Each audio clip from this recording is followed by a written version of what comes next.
अस्सलाम वालेकुम viewers. Last video में मैंने आपसे कहा था कि पहले हम कंप्यूटर साइंस के मेजर सब्जेक्ट्स को कवर करेंगे। स्टूडेंट्स, कंप्यूटर साइंस एक ऐसा सब्जेक्ट है जिसमें कॉन्सेप्ट्स क्लियर होना बहुत ज़रूरी है। अगर हम सिर्फ MCQs की बुक्स पर डिपेंडेंट रहेंगे तो जैसे ही क्वेश्चन उस MCQ से बाहर जाएगा तो हमारे लिए अटैम्प्ट करना मुश्किल हो जाएगा। तो आज हम स्टार्ट करने जा रहे हैं ऑपरेटिंग सिस्टम से। ये कंप्यूटर साइंस का मेजर सब्जेक्ट है। अगर हम पास पेपर्स उठा के देखें तो कोई भी पेपर ऐसा नहीं है जिसमें ऑपरेटिंग सिस्टम से क्वेश्चंस ना आए हों। So today we start with course number 1 operating system. आज के लेक्चर में हम बेसिक कॉन्सेप्ट्स क्लियर करेंगे, जो मेजर कॉन्सेप्ट्स हैं, मेजर पोर्शन है जो कि ऑपरेटिंग सिस्टम की बुनियाद रखता है। अगर हमें इनकी समझ नहीं है तो हम एडवांस कॉन्सेप्ट्स कभी भी नहीं समझ सकते। तो आज का लेक्चर आपको एक फाउंडेशन प्रोवाइड करेगा टू अंडरस्टैंड एडवांस्ड कॉन्सेप्ट्स। तो आज जो कॉन्सेप्ट्स हम क्लियर करने जा रहे हैं वो कुछ इस तरह से हैं। Number 1, organisation of computer. Computer 4 चीज़ों का मजमूआ है। Number 1 hardware, number 2 operating system, number 3 application programs and number 4 users. Number 2 पे आ जाती है operating system definition. A computer system has many hardware and software resources that may be required to solve a problem. जैसे कि CPU time है, memory space, file storage और input output devices etcetera. Operating system basically होता क्या है? Operating system वो system है जो कि कंप्यूटर और यूज़र के दरमियान काम कर रहा है। हम कंप्यूटर को इनपुट देते हैं तो वो हमें आउटपुट शो करता है। फॉर एग्ज़ाम्पल, जब हम फाइल ओपन करते हैं तो अंडरलाइन जो भी प्रोग्राम्स लिखे होते हैं, इनपुट लेने से आउटपुट शो करने तक उनको ऑपरेटिंग सिस्टम हैंडल करता है। नंबर 3 पे आ जाता है टाइप्स ऑफ ऑपरेटिंग सिस्टम। इनमें नंबर 1 पर है single user system. Single user system only one user can use it on a given time. Number 2 पे आ जाता है batch system. It makes a batch of jobs and perform with sequence 1 by 1।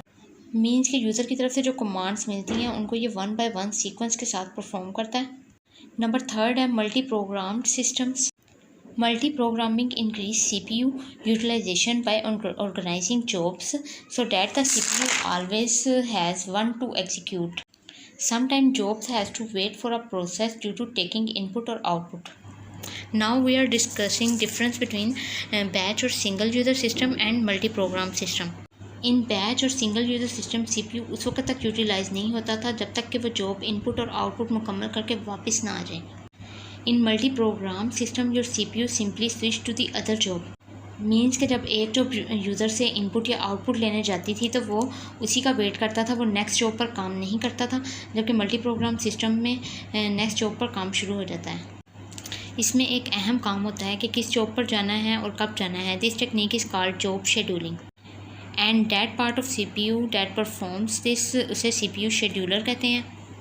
Job scheduler और types of scheduling हम आगे जाके detail में discuss करेंगे। नंबर 3 पर आ जाते हैं टाइम शेयरिंग सिस्टम्स। इस सिस्टम को एक वक्त में एक से ज़्यादा यूज़र इस्तेमाल कर सकते हैं। ये एक मल्टी प्रोसेस और इंटरेक्टिव सिस्टम है। In this multi processes run on a computer with time sharing concept. आजकल के जो से हमारे मॉडर्न CPUs हैं वो इसी कॉन्सेप्ट पे, टाइम शेयरिंग के कॉन्सेप्ट पर ही काम कर रहे हैं। नंबर 4 पर आ जाता है रियल टाइम सिस्टम्स। बाद वक़्त हमें ऐसे सिस्टम्स की ज़रूरत होती है कि ऑपरेटिंग सिस्टम किसी भी सूरत अपने टाइम की लिमिट को क्रॉस ना कर सके। Such systems are called real time operating systems.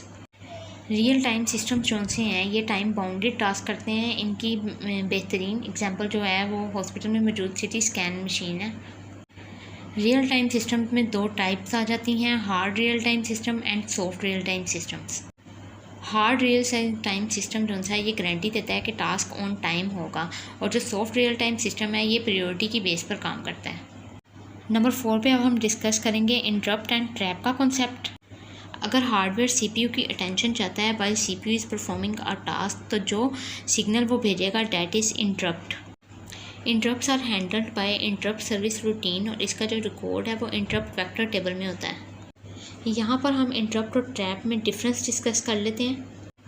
Trap is an execution जो कि सॉफ्टवेयर जनरेट करता है। इसकी मिसाल ये है कि बाद वक्त हमारी विंडोज़ रीस्टार्ट हो जाती है, मतलब अचानक से बंद हो जाती है और फिर रीस्टार्ट होती है, तो ये जो कहलाएगा ये है trap.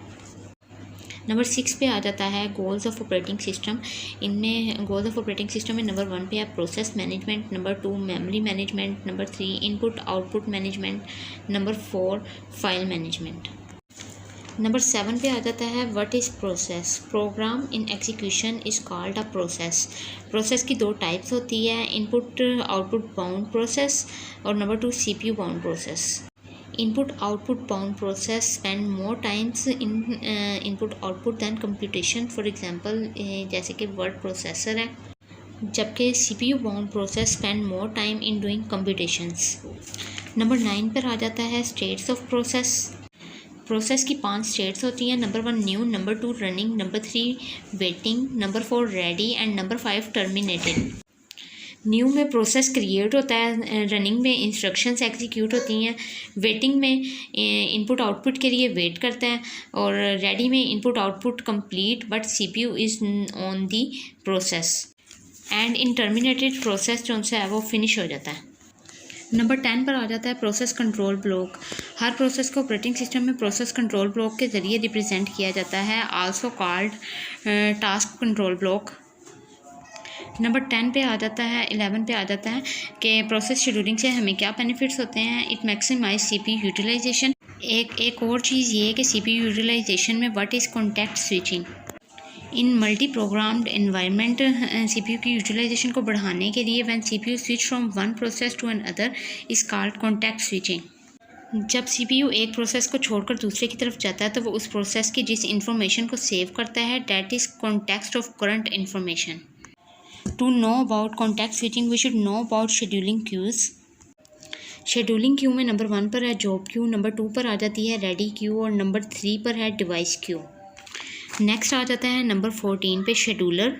A process migrates between the various scheduling queues throughout its lifetime. Scheduler की आगे फर्दर 2 टाइप्स आ जाती हैं, लॉन्ग टर्म शेड्यूलर और short term scheduler. Long term scheduler वो हैं जिनका एग्जीक्यूशन टाइम ज़्यादा होगा और शॉर्ट टर्म शेड्यूलर वो हैं जिनका एग्जीक्यूशन टाइम कम होगा।